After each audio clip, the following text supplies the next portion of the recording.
campus in Utah. And that resulted in the assassination of an activist known as Charlie Kirk.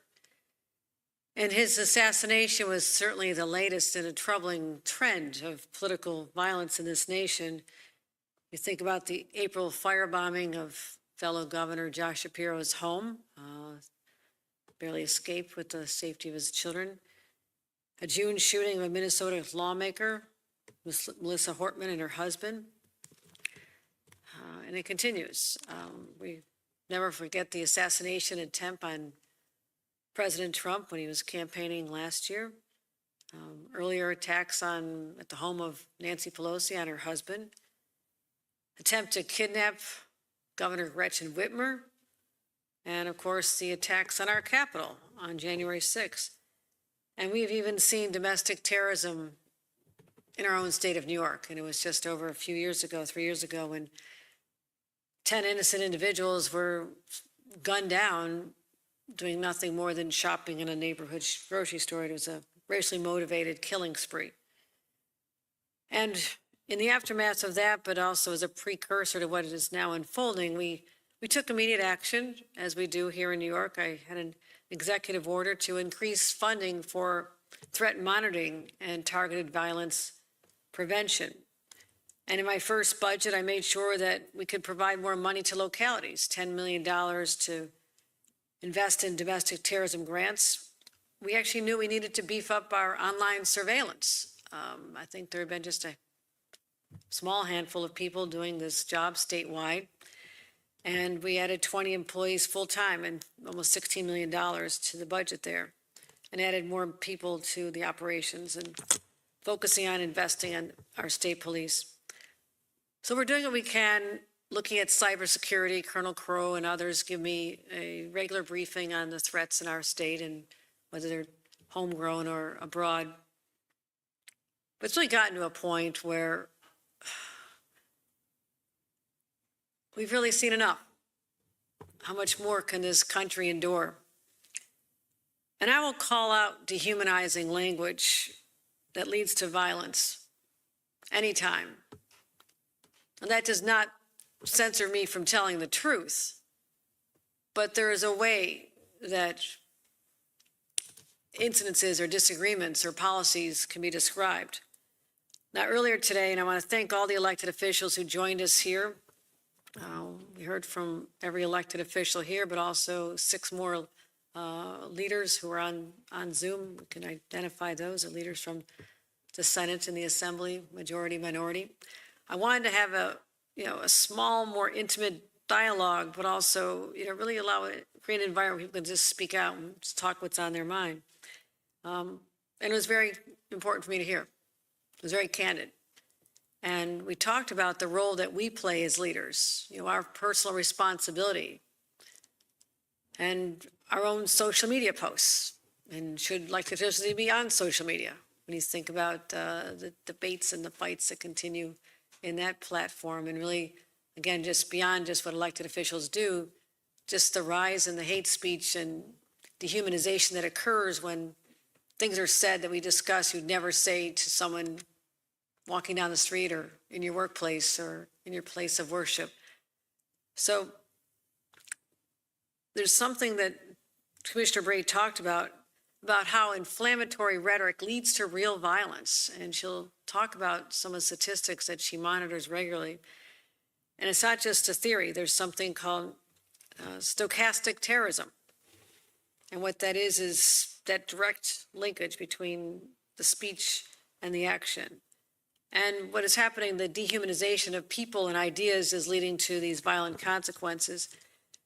So every leader has to be conscious of their language, all of us. And also, I have a friend, someone I got to know when he led our National Governors Association, Governor Cox of Utah, who it was his home state where the most recent political assassination occurred, Charlie Kirk. And he launched an initiative urging people to disagree better a number of years ago. I, as a governor, and 23 others signed on to this initiative, and he launched it in cities and elsewhere. We had conversations about it. We did some videos. And it was born out of a desire to debate real ideas, but not dehumanize our political opponents or people we disagree with. So I want to thank him for that, but also encourage others to take some of the lessons. And we've handed out some literature on the websites and just some basic lessons in humanity. And it's a shame that we have to even talk about that. What you would have learned likely from your parents or in schools or in your houses of worship when you were younger. But how do we lose that? Where does it go? How is that all that teaching about our shared values as Americans dissipate over a disagreement on a policy or the way someone phrases the debate? That's what we need to figure out. What is happening from that young, innocent age? And is it the radicalization and exposure to social media? We saw that was the genesis of the top shooter in Buffalo. Direct correlation between him imitating and parroting language that had occurred at the Christ the King Massacre Church in New Zealand. So we can do more as elected officials. We need to listen a lot more, respect differences of opinion. And I think it would be surprising to many others who think that there is this divide that's forever there based on your party affiliation. I once represented the most Republican district in the state of New York as a Democrat. I recall going to Congress in my early days, and they had Democrats on one side, Republicans on the other. And I had the audacity to sometimes go across the aisle. There literally is an aisle. And you'd swear that there was some sort of moat or alligators there because nobody else was doing that. There was some fear of crossing over and being seen on the other side. I never had a problem with it because I'd talked to members of the other party, Republicans, about shared interests representing upstate, what we can do for our farmers, what we can do for our communities. And I think we just have to do more about just getting more to that gut level and getting back to the values we learned as we were younger and what defines us, and I've always believed set us apart as Americans, because it doesn't feel like it's there right now. And it's a shame that our children have to grow up in this environment, but it's not too late to change. I grew up in a time of political assassination. John Kennedy, I was very young, John Kennedy, Dr. Martin Luther King, Bobby Kennedy, the shooting of George Wallace, a candidate for office. Jerry Ford was shot, Ronald Reagan was shot. So it's not new to this generation, but social media has taken it where it has created a more dangerous situation, not just for those national leaders, but also for a political activist or a Minnesota House member. So it's gotten down to a level that's causing a great deal of anxiety among elected officials of all stripes, their families, and all communities. But I do believe that there's a chance for a reset. That's what I want to talk about, is a reset. And despite views of the past, statements of the past, this could be a defining moment for our nation. And that's why I'm so proud to stand with like-minded elected officials from Long Island all the way to Buffalo who had this conversation and feel committed to doing what we can to disagree better and model the behavior that we want to see in all of our residents. And so I will turn it over to Commissioner Bray to give just some highlights of what we talked about and some data, and then ask two of our in-person representatives to give a couple of their reflections. We'll take some questions then. Commissioner Bray. Governor, thank you so much. I'm going to give a very high-level overview of some of the data we presented today, and we are distributing the full deck that we presented, the full brief that we presented today for use in reporting.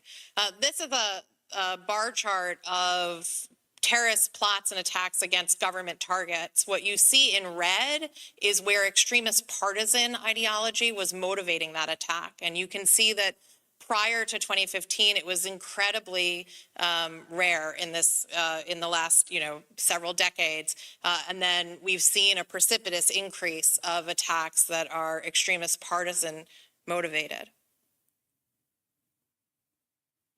One of the things we discussed is how much violence has been an acceptable answer for political grievance.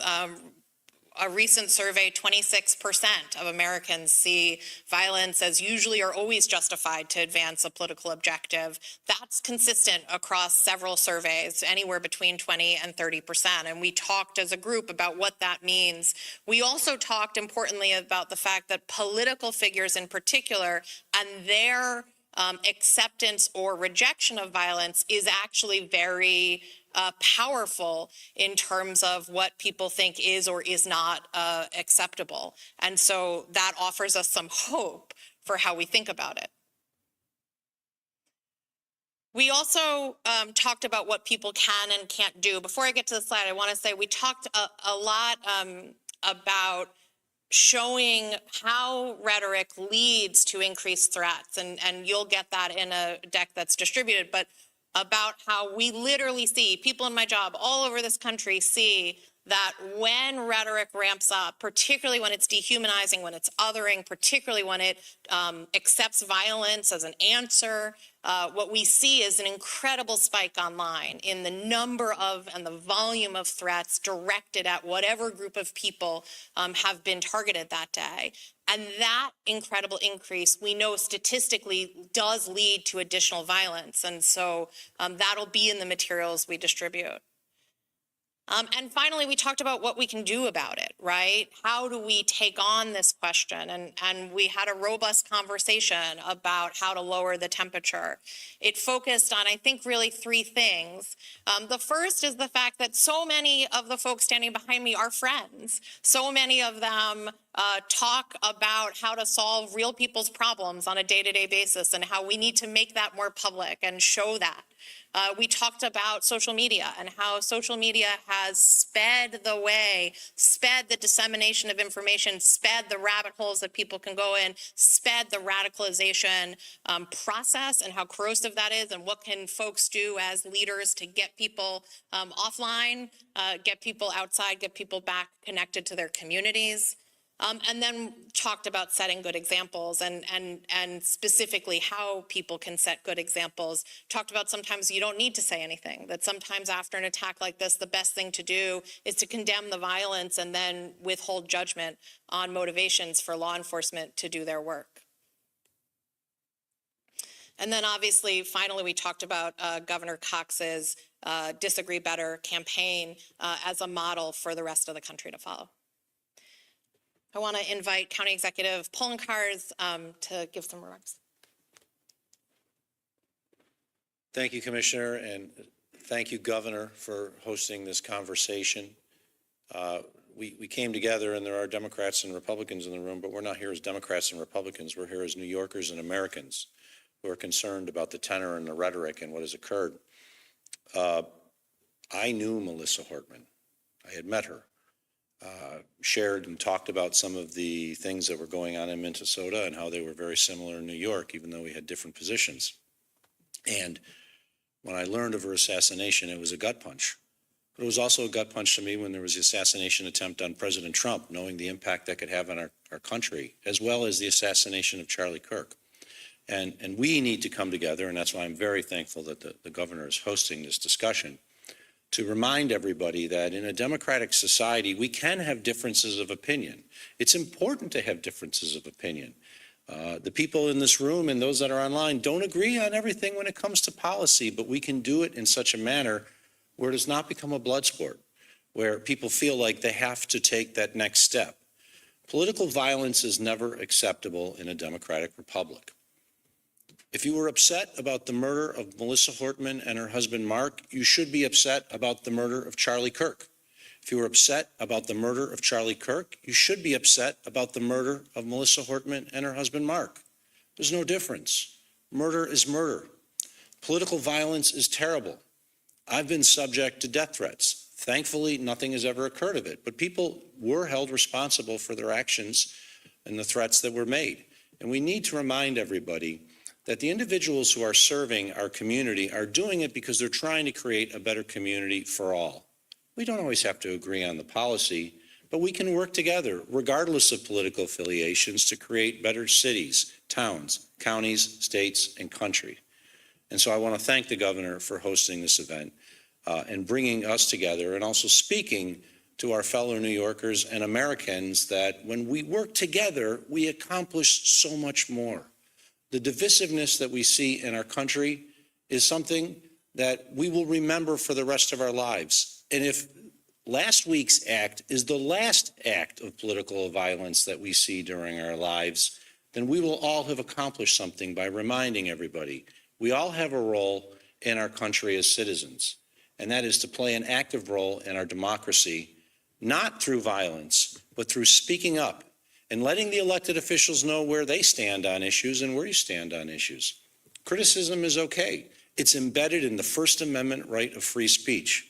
We always understand as elected officials, we will be criticized sometimes for our actions, but that is where it must stop. It can't go to the next level. So thank you, Governor, for hosting this conversation. Good afternoon. I'm County Executive Steve Newhouse from Orange County in the Hudson Valley. Governor, I want to thank you for bringing us together. This is the right thing to do. And all my colleagues that are standing behind me, we had a very good dialogue. I will tell you, I didn't know Charlie Kirk. I am a county executive trying to run a county, and more importantly, I'm a father. I got 4 children that, in the last couple of days, are asking me what is going on in this country, and is this country falling apart? And I think we, as elected officials, and the governor's taking the lead here, and some of the stuff that we talked about that the other governors are talking about, to actually take command of the dialogue and say that it's not acceptable to talk in terms of mentioning violence, where now people are taking it seriously. I think going forward, what you're going to see in this country and what you're going to see in these counties across the state and New York State is more security, more intelligence to make sure that we're protecting the public, because everywhere I've gone in the last week, it's on everybody's mind. Are we safe? Is this country going to be okay? The next thing you're going to see is, more importantly, is us making sure that when we hear people speaking, that we stop them and say, this is not acceptable, because for too long, they've been getting away with it. There are some good positive things that have happened in the last few days. We're seeing non-typical late night comedians, sports stadiums that normally don't get involved in us, saying this is not America and this is not right. And we need to see more of that, and we need to hold people accountable. So again, Governor, thank you for having us today, and I'm happy to be part of the solution with you. Thank you.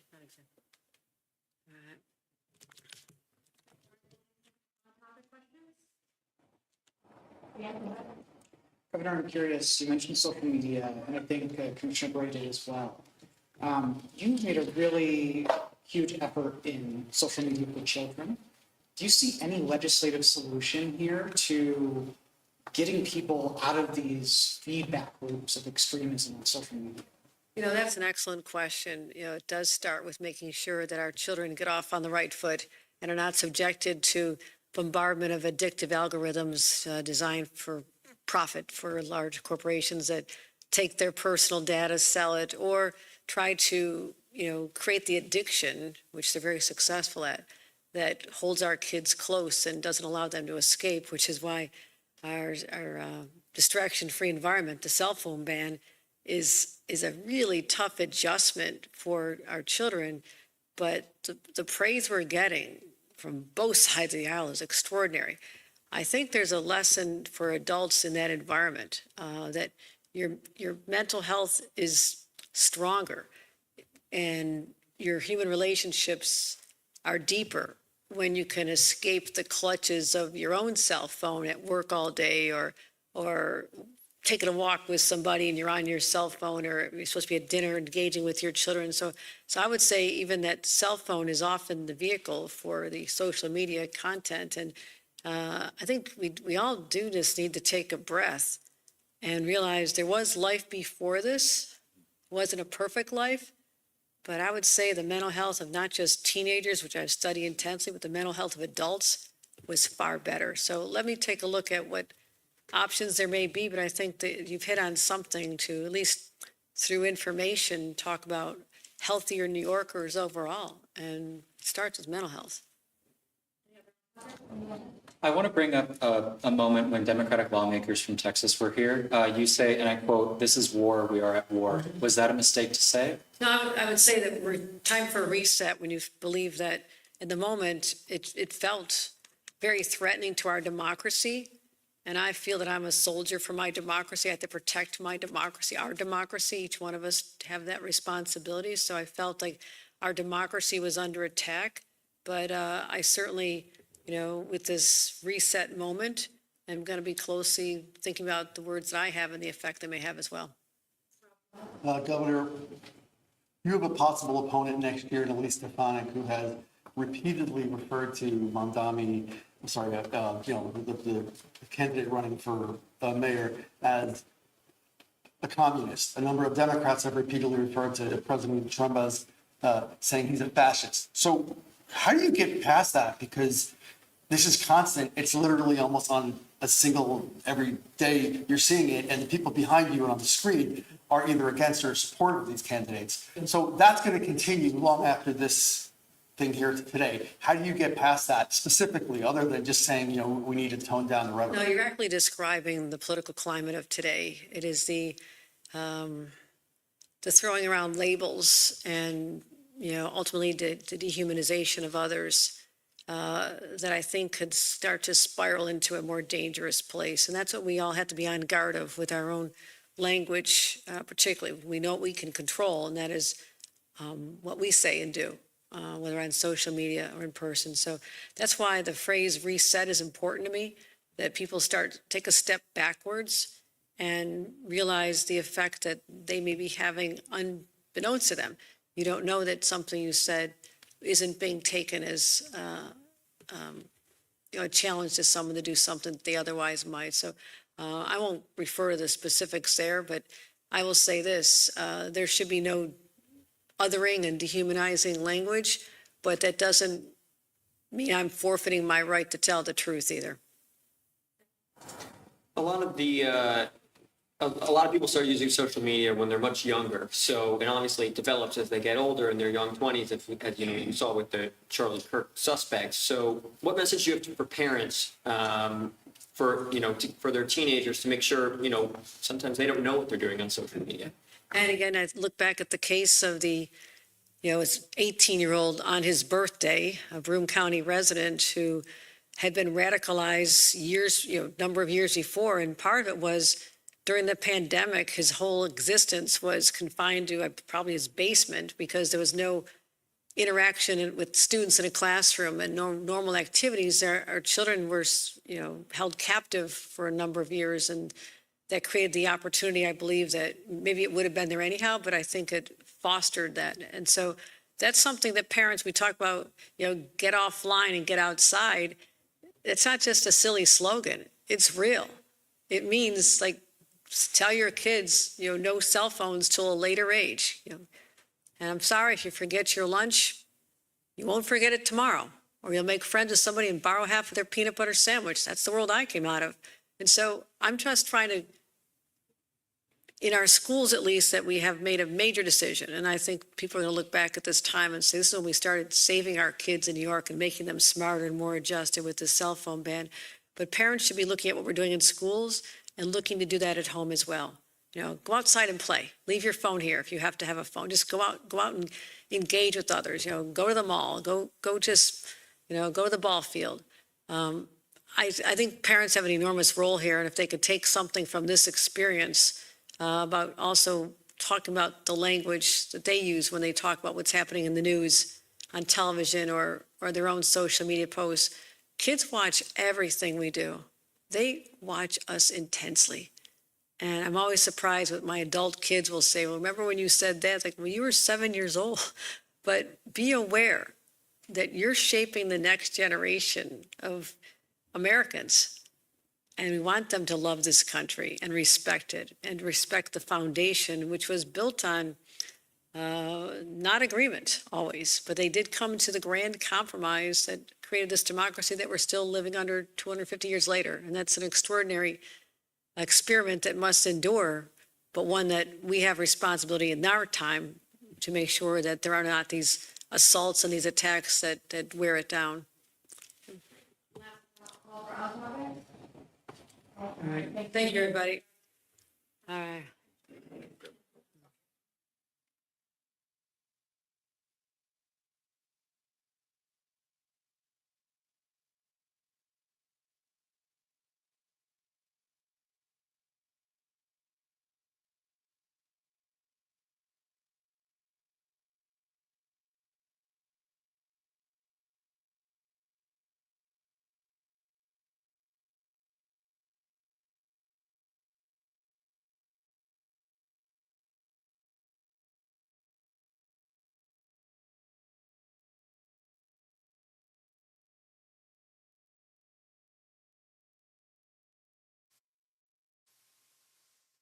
You have real work to do, team.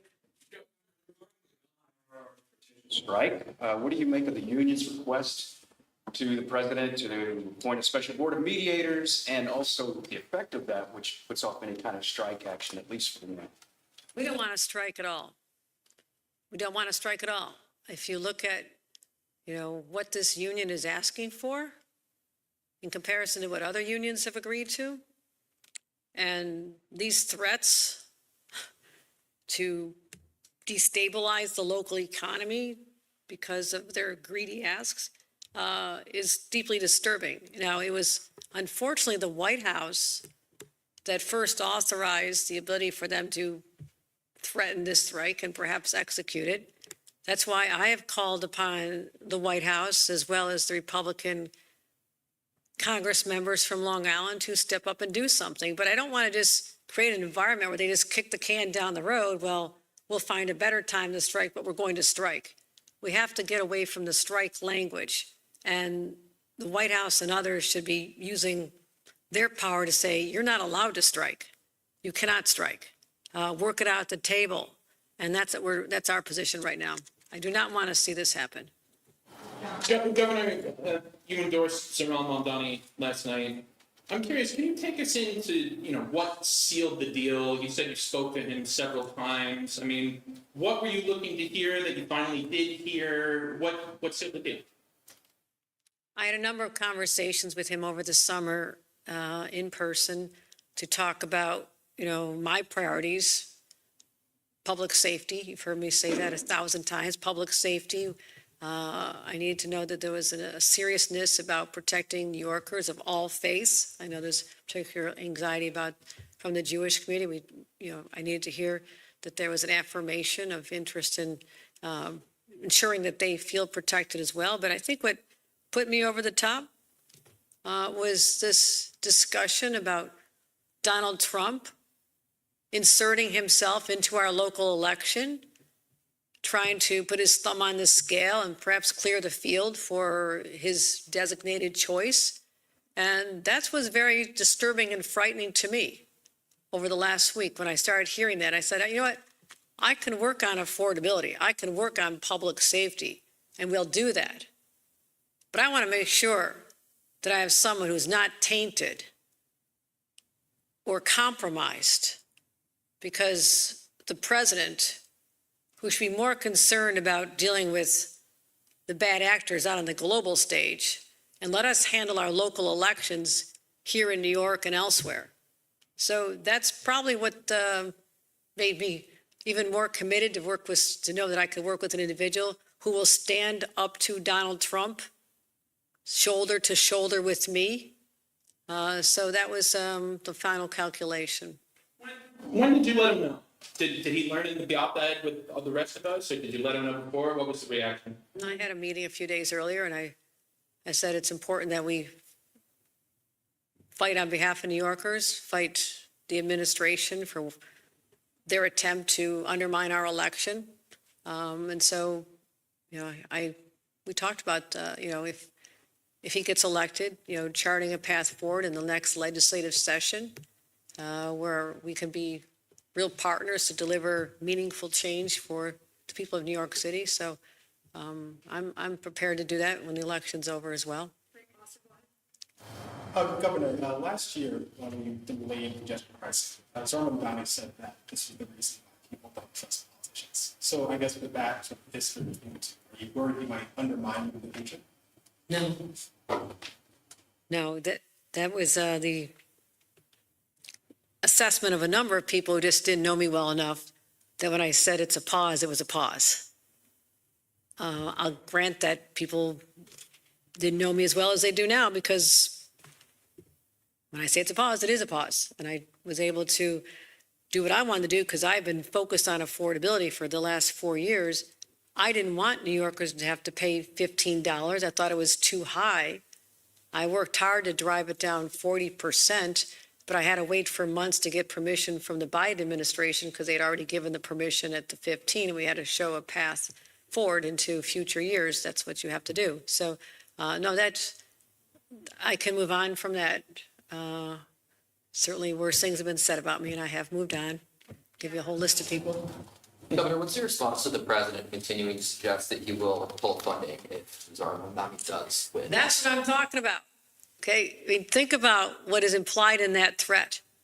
That if one person is elected mayor and not a different person, that he's going to threaten to withhold federal dollars despite how much we send as New Yorkers into the federal coffers. He'll withhold it from us. So I'm accurate in what I'm saying here. This is not an idle threat. You know, he's saying that he's watching closely, going to keep an eye on things and possibly threaten us. I would encourage him not to do that. I would encourage him to let the election play out fairly, without interference. Understand that I, as governor, have some influence on what happens across the state, and I will use that influence to make sure that New York is a safe, secure place, and that our policies support our values. And I can get there with Zoran Mamdani, which is why I endorsed him. And the president, as I mentioned, must have higher priorities to focus on than that. You were talking just recently about this, obviously you were saying to turn down the temperature of the room, and that chart earlier said the last 10 years, 2015. You just spent a few moments talking about what Donald Trump has done. That timeline pretty much matches up with Donald Trump's emergence as a candidate So do you think that, how much of this do you attribute specifically to him as opposed to just social media? I mean, a lot of those things on that board are things he's done, spreading conspiracy theories and whatnot. So how much of this do you blame him, or do you blame him?